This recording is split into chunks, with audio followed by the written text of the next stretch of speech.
Receiving a cancer diagnosis can make it hard for people with cancer, their caregivers, and loved ones to work and earn money.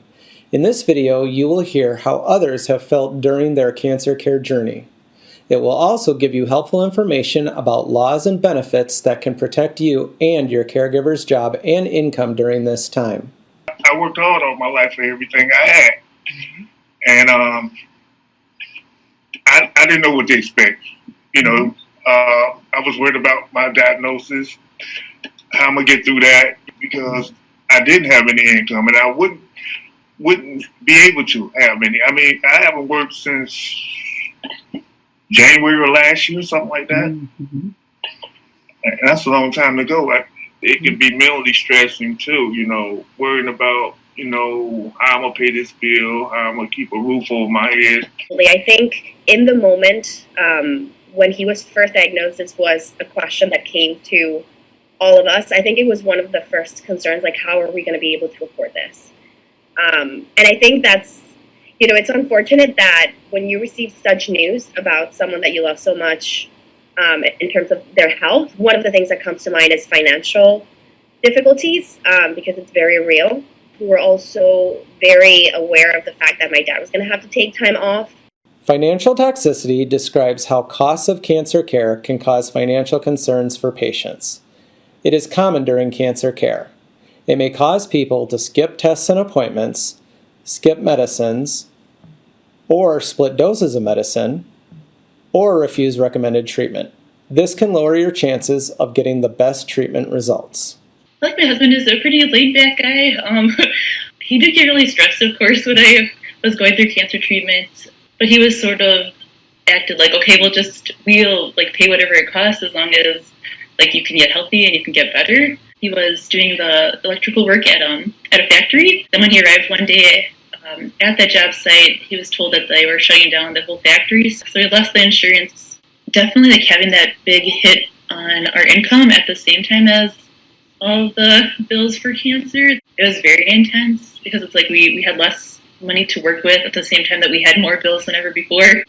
That was tricky. And then I think I was the one who was more worried. I don't know, I was just thinking about, we're spending all this money just on me when we have other bills and things and the kids. So I think it's hard as a mom because you always want to put your kids first. There are several laws, policies, and benefits in place to protect you and your family. These include the Family Medical Leave Act, the Americans with Disabilities Act, disability benefits, Social Security benefits, Consolidated Omnibus Budget Reconciliation Act, and open enrollment. FMLA stands for the Family and Medical Leave Act. It is a law in the United States that allows employees to take time off work for certain family and medical reasons without losing your job. If you are eligible for FMLA, you can take up to 12 weeks per year of unpaid leave unless you have vacation time or short-term disability benefits to provide income. FMLA allows you to care for yourself, a spouse, a child, or a parent who has a serious health condition. This law helps people take time off without the fear of losing their job. The Americans with Disabilities Act, or ADA, is a law that helps people with disabilities, including people diagnosed with cancer. It protects you from being treated unfairly at work. Some ways workplaces can support people with cancer include changing the workspace or adjusting their schedule or job role. Talk with your employer about what accommodation you need and what is available for you. To get these accommodations, you will need a medical necessity statement from your provider.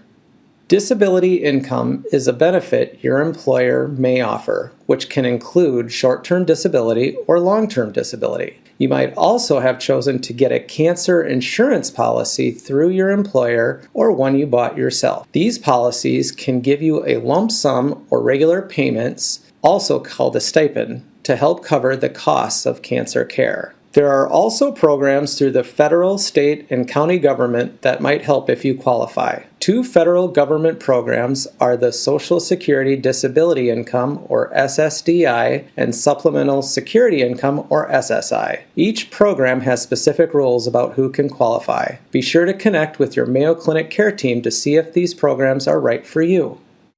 There are situations when your employment ends due to your inability to work. When this occurs, you may be eligible to continue your medical insurance through a program called COBRA, which stands for the Consolidated Omnibus Budget Reconciliation Act. Ask your employer what the costs will be to see if you can afford to stay on the same insurance plan.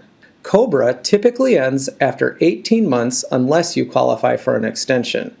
If you cannot afford the cost of COBRA, another option is to consider medical plans offered on the marketplace at healthcare.gov. Understanding plan options and costs will help you make the best choice.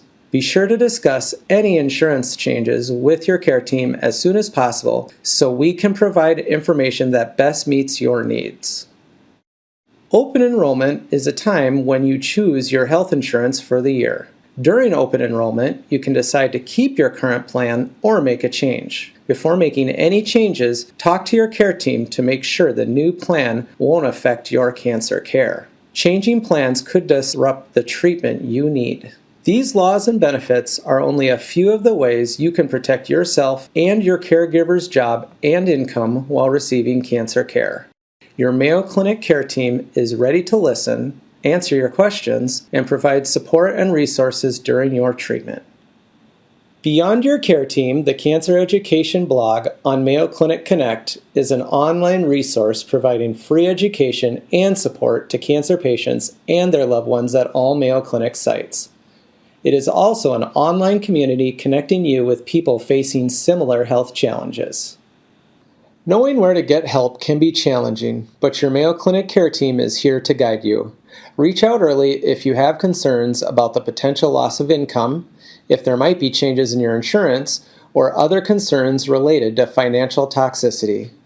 We hope that after listening to this session, you feel more confident and informed about the resources available to you. Your Mayo Clinic care team is here to answer questions or concerns you may have about laws and benefits that can protect you and your caregiver's job and income. Thank you for trusting Mayo Clinic with your care.